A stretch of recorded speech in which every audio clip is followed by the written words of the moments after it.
Hi friends, welcome back to my channel. ನಾನು ರೀಕ್ಷಿತಾ. ಇವತ್ತು family ಎಲ್ಲ ಸೇರಿ ಶೃಂಗೇರಿಗೆ ಅಕ್ಷರಾಭ್ಯಾಸ ಮಾಡಿಸ್ಬೇಕಂತ ಹೊರಟಿದ್ವಿ. ಮೋದಕ್, ತನ್ವಿ, ಮನೋಜ್ಞ ಹಾಗೂ ವೇದರ್ 4 ಮಕ್ಕಳದ್ದು ಅಕ್ಷರಾಭ್ಯಾಸ ಮಾಡಿಸೋಕೆ ಬಾಕಿ ಇತ್ತು. ಹಾಗಾಗಿ ಅಕ್ಷರಾಭ್ಯಾಸ ಮಾಡಿಸೋಣ ಅಂತ ಹೇಳಿಬಿಟ್ಟು ಶೃಂಗೇರಿಗೆ ಹೊರಟಿದ್ವಿ. ಬೆಳಗ್ಗೆ 4 ಗಂಟೆಗೆ ಎದ್ದಿದ್ರೂ ಕೂಡ ಹೊರಡೋ ಅಷ್ಟರಲ್ಲಿ 5:15 ಆಗೇ ಹೋಯಿತು.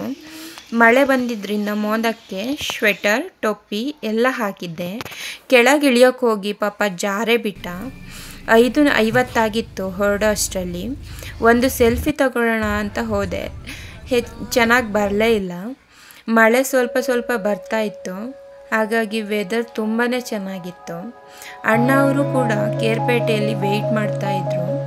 ನಾವು ಬಂದಿದ್ದನ್ನು ನೋಡಿಬಿಟ್ಟು ಅವರು ಕೂಡ ಹೊರಟರು.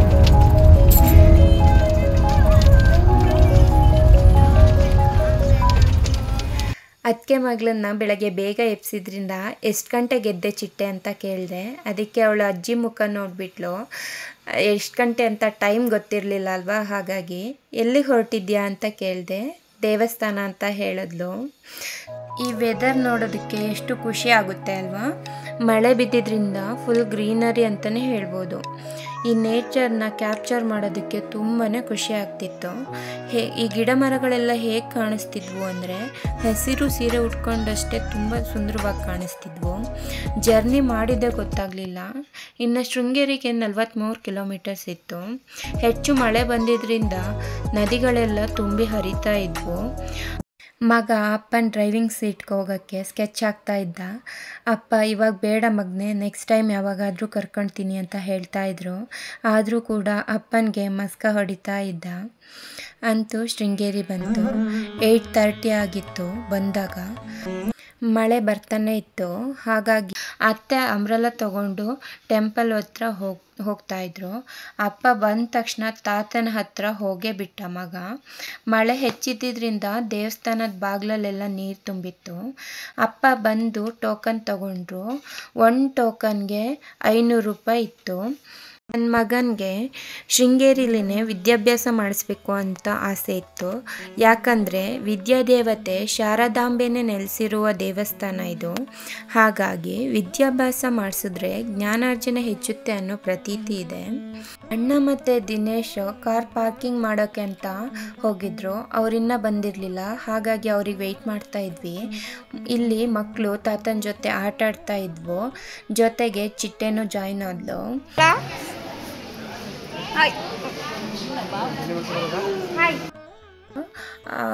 ಮತ್ಕೆನ ಕೇಳಿದೆ, ಏನು ನೋಡ್ತಾ ಇದ್ದೀರಾ ಅಂತ. ಅವರು ಆನೆ ಹುಡುಕ್ತಾ ಇದ್ದೀನಿ ಅಂತ ಹೇಳಿದ್ರು. ಯಾಕಂದರೆ ಯಾವಾಗಲೂ ಬಂದಾಗ ಇಲ್ಲಿ ಆನೆ ನೋಡಿದ್ದೆ, ಹಾಗಾಗಿ ಆನೆ ಹುಡುಕ್ತಾ ಇದ್ದೀನಿ ಅಂತ ಹೇಳಿದ್ರು. ಅಕ್ಷರಾಭ್ಯಾಸದ ಟೈಮಿಂಗ್ಸು ಬೆಳಗ್ಗೆ 8 ಗಂಟೆಯಿಂದ ಮಧ್ಯಾಹ್ನ 1 ಗಂಟೆವರೆಗೂ ಇರುತ್ತೆ. ಅಪ್ಪನಿಗೆ ಪಂಚೆ ಹಾಕಿರ್ಬೇಕಾಗತ್ತೆ, ಅಮ್ಮಂದಿರು ಸೀರೆ ಹಾಕಿರ್ಬೇಕಾಗತ್ತೆ. ನಾವು ನೆಕ್ಸ್ಟ್ ಬ್ಯಾಚ್ಗೆ ವೆಯ್ಟ್ ಮಾಡ್ತಾಯಿದ್ದು. ಗೇಟ್ ಓಪನ್ ಮಾಡಿ ನಮ್ಮನ್ನ ಒಳಗೆ ಬಿಟ್ಟರು. ಸ್ಟ್ರೆಂತ್ ಜಾಸ್ತಿ ಇದ್ದಿದ್ದರಿಂದ 2 ಲೈನ್ ಮಾಡಿ ಕೂರಿಸ್ತಾರೆ. ಮೊದಲಿಗೆ ನಾವು ತಗೊಂಡು ಹೋದಂತಹ ಟೋಕನ್ನ ಗುರುಗಳಿಗೆ ಕೊಟ್ಟರೆ ಅವರು ಒಂದು ಪ್ಲೇಟಲ್ಲಿ ಅಕ್ಕಿ, ಅರಿಶಿನ ಕೊಂಬು ಕೊಡ್ತಾರೆ ಮತ್ತು ಸ್ಲೇಟ್, ಚಾಕ್ ಪೀಸ್ ಕೊಡ್ತಾರೆ. ಮೊದಲಿಗೆ ಗುರುಗಳು ಶ್ಲೋಕ ಹೇಳ್ತಾರೆ. ನಂತರ ಅಕ್ಕಿ ತಟ್ಟೆಯಲ್ಲಿ ಅರಿಶಿಣದ ಕೊಂಬಿಂದ ಅಮ್ಮಂದಿರ ತೊಡೆ ಮೇಲೆ ಕುತ್ಕೊಂಡು ಮಕ್ಕಳಿಗೆ 4 ಮಂತ್ರನ ಬರೆಸ್ತಾರೆ.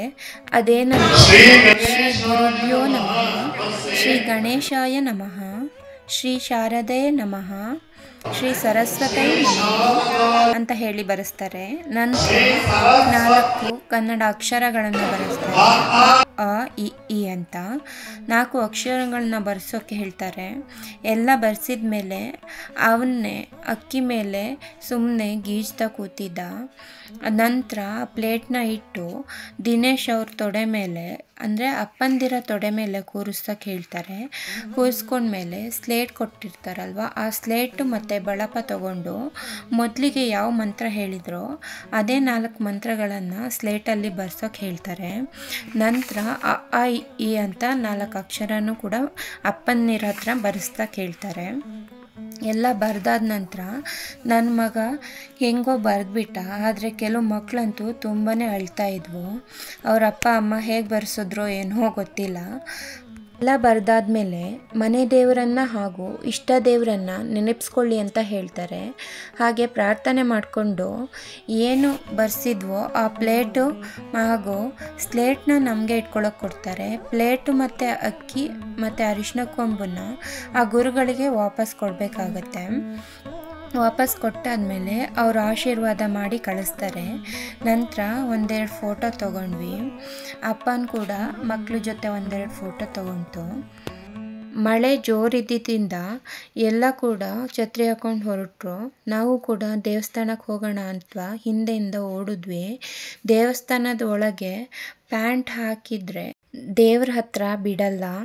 ದೇವಸ್ಥಾನದ ಒಳಗೆ ಫೋಟೋ ತೆಗಿಯೋ ಹಾಗಿರಲಿಲ್ಲ, ಹಾಗಾಗಿ ವಿಡಿಯೋ ಮಾಡೋಕ್ಕಾಗಲಿಲ್ಲ.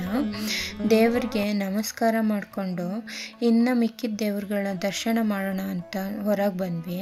2 ಆನೆಗಳು ಹೊರಗಿದ್ವು. ಅವು ಕೂಡ ಆಶೀರ್ವಾದ ಮಾಡ್ತಾಯಿದ್ವು. ಆ ಆನೆಗಳನ್ನು ನೋಡ್ತಾ ಇದ್ದರೆ ಮಕ್ಕಳಿಗೂ ತುಂಬ ಖುಷಿಯಾಗುತ್ತೆ, ಹಾಗೆ ನಮಗೂ ಕೂಡ. ನಂತರ ತಿಂಡಿಗೆ ಅಂತ ಹೋಟೆಲ್ಗೆ ಹೋದ್ವಿ. ಈ ಹೋಟೆಲ್ದು ವಿಶೇಷತೆ ಏನಂದರೆ ಫಸ್ಟ್ಗೆ ಇಡ್ಲಿ, ವಡೆ, ಪೂರಿ ನೀವು ಎಷ್ಟಾದರೂ ಹಾಕಿಸ್ಕೋಬೋದು. ನಂತರ ತಿಂದಾದಮೇಲೆ ಅವರಿಗೆ ಲಾಸ್ಟಿಗೆ ಎಷ್ಟು ತಿಂದು ಅಂತ ಕೌಂಟ್ ಹೇಳಬೇಕಾಗತ್ತೆ. ಮಳೆ ತುಂಬಾ ಬರ್ತಿದ್ದರಿಂದ ನಾವು ಹೋಟೆಲಲ್ಲೇ ಸ್ಟ್ರಕ್ ಆಗಿಬಿಟ್ವಿ. ಹಾಗಾಗಿ ಸ್ವಲ್ಪ ಹೊತ್ತು ಅಲ್ಲೇ ಕುತ್ಕೊಂಡ್ವಿ. ಮಕ್ಕಳೆರಡು ಕೂಡ ಆಟಾಡ್ತಾ ಇದ್ವು. ಅಣ್ಣ ತಲೆಗೆ ಪೇಟ ಥರ ಕಟ್ಕೊಂಡು ಫೋಟೋ ತೆಗಿ ಅಂತ ಕೇಳ್ತಾ ಇದ್ದ. ಮಕ್ಕಳು ಕೂಡ ಎಷ್ಟು ಚೆನ್ನಾಗಿ ಆಟಾಡ್ತಿದ್ವು ಅಂದರೆ ಅವರಿಬ್ಬರು ಜೊತೆಯಲ್ಲಿದ್ದರೆ ಅವರಿಬ್ಬರಿಗೂ ತುಂಬಾ ಖುಷಿ ಇರುತ್ತೆ. ಯಾವಾಗಲೂ ಒಬ್ರನ್ನ ನೋಡಿ ಒಬ್ಬರು ಏನಾದರೂ ಆಟ ಆಡೋದು, ಡ್ಯಾನ್ಸ್ ಮಾಡೋದು ಹೀಗೆ ಮಾಡ್ತಾನೆ ಇರ್ತವೆ. ಹಾಗಾಗಿ 2 ಮಕ್ಕಳಿದ್ದಾಗ ತುಂಬಾ ಖುಷಿಯಾಗಿ ಆಟ ಆಡ್ಕೊಂಡಿರ್ತವೆ. 2 ಡ್ಯಾನ್ಸ್ ಮಾಡ್ತಾ ಇದ್ವು. ಮಳೆ ಸ್ವಲ್ಪ ಕಡಿಮೆ ಆಯಿತು. ನಂತರ ಉಳಿದಂತಹ ದೇವಸ್ಥಾನ ನೋಡೋಣ ಅಂತ ಹೋದ್ವಿ. ವಿಜಯನಗರದ ಕಾಲದ ಹಾಗೂ ಹೊಯ್ಸಳರ ಶಿಲ್ಪಕಲೆಗಳನ್ನು ನೋಡ್ಬೋದು ಈ ದೇವಸ್ಥಾನದಲ್ಲಿ. ಮಳೆ ಹೆಚ್ಚಿದ್ದರಿಂದ ತುಂಗಾ ನದಿ ತುಂಬಿ ಹರಿತಾ ಇದ್ಲು. ಇಲ್ಲಿನ ಆಕರ್ಷಣೆ ಅಂದರೆ ಮೀನುಗಳು. ನದಿ ತುಂಬಿದ್ರಿಂದ ಮೀನುಗಳೇ ಕಾಣ್ತಿರ್ಲಿಲ್ಲ. ಇಲ್ಲಿ ಅಕ್ಕ ಕಪ್ಪೆ ಮತ್ತು ಹಾವಿನ ಕಥೆನ ಮಕ್ಕಳಿಗೆ ಹೇಳ್ತಾ ಇದ್ಲು. ತುಂಬ ಬಿಸಿಲಿನ ಬೇಗೆಯಿಂದ ನರಳ್ತಿದ್ದಂತಹ ಗರ್ಭಿಣಿ ಕಪ್ಪೆಗೆ ಕಾಳಿಂಗ ಸರ್ಪವೊಂದು ನೆರಳು ನೀಡ್ತಾ ನಿಂತಿತ್ತಂತೆ. ಹಾಗಾಗಿ ಶಂಕರಾಚಾರ್ಯರು ಆ ಅದ್ಭುತ ದೃಶ್ಯ ನೋಡಿ ಪರಸ್ಪರ ಶತ್ರುಗಳು ಮಿತ್ರರಾಗಿ ನಿಂತ ಈ ಸ್ಥಳದಲ್ಲಿ ಅಭೂತಪೂರ್ವ ಶಕ್ತಿ ಇದೆ ಅಂತ ಹೇಳಿಬಿಟ್ಟು ಪವಿತ್ರ ಸ್ಥಳವನ್ನಾಗಿ ಮಾಡಿದರು ಎಂಬ ಪ್ರತೀತಿ ಇದೆ. ಹಾಗಾಗಿ ಶೃಂಗೇರಿ ಒಂದು ಪವಿತ್ರ ಸ್ಥಳವಾಗಿ ನಿಂತಿದೆ. ಈ ಅಮ್ಮನವರು ನೆಲೆ ನಿಂತಿರುವ ಈ ದೇವಸ್ಥಾನದ ತೀರದಿಂದ ಇನ್ನೊಂದು ತೀರಕ್ಕೆ ಸೇತುವೆ ಇದೆ. ಇಲ್ಲಿಂದ ನಾವು ಗುರುಗಳ ಮಠಕ್ಕೆ ತೆರಳಬಹುದು. ಇಲ್ಲಿ ಗುರುಮಠಕ್ಕೆ ಹೋಗುವಾಗ ಅಣ್ಣನ ಮಗಳು ಡಸ್ಟ್ಬಿನ್ನನ್ನು ನೋಡಿಬಿಟ್ಟು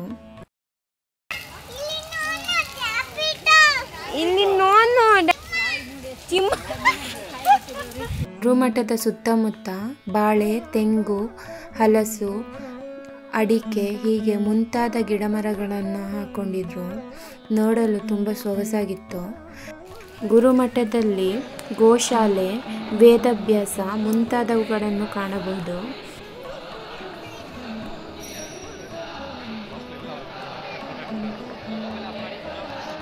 ಗುರುಮಠದಿಂದ ಹೊರಗೆ ಬಂದು ದೇವಸ್ಥಾನ ಹತ್ರ ಒಂದೆರಡು ಫೋಟೋಗಳನ್ನ ತೊಗೊಂಡ್ವಿ. ಫೋಟೋ ಆದಮೇಲೆ ಊಟಕ್ಕೆ ಹೊರಟ್ವಿ.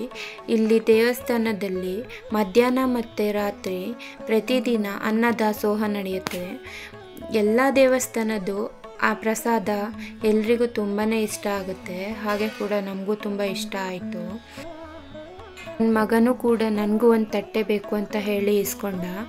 ಇಲ್ಲಿ ಪ್ರಸಾದ ಮೊದಲಿಗೆ ಪಾಯಸ, ನಂತರ ಅನ್ನ ಸಾಂಬಾರಿತ್ತು. ಪ್ರಸಾದ ಅಂತೂ ತುಂಬಾ ಚೆನ್ನಾಗಿತ್ತು. ನಂತರ ಊಟ ಮಾಡಿಕೊಂಡು ಮನೆಗೆ ಹೊರಟ್ವಿ. ಬೇಗನೆ ಹೊರಟ್ವಿ. ಬೇರೆ ಯಾವ ಟೆಂಪಲ್ಗೂ ಹೋಗೋದಿರಲಿಲ್ಲ, ಹಾಗಾಗಿ ಮನೆಗೆ ಹೊರಟ್ವಿ. ಯಾರು ಅಕ್ಷರಾಭ್ಯಾಸ ಮಾಡಿಸೋದಕ್ಕೆ ಶೃಂಗೇರಿಗೆ ಹೊರಟ್ರೆ ಈ ವಿಡಿಯೋ ನಿಮಗೆ ಇನ್ಫಾರ್ಮೇಟಿವ್ ಅನಿಸಿದ್ರೆ please share, like and subscribe ಮಾಡಿ. ಇನ್ನೂ ಏನಾದರೂ ಡೌಟ್ ಇದ್ದರೆ ಕಮೆಂಟ್ ಮಾಡಿ ಕೇಳಿ. Thank you for watching.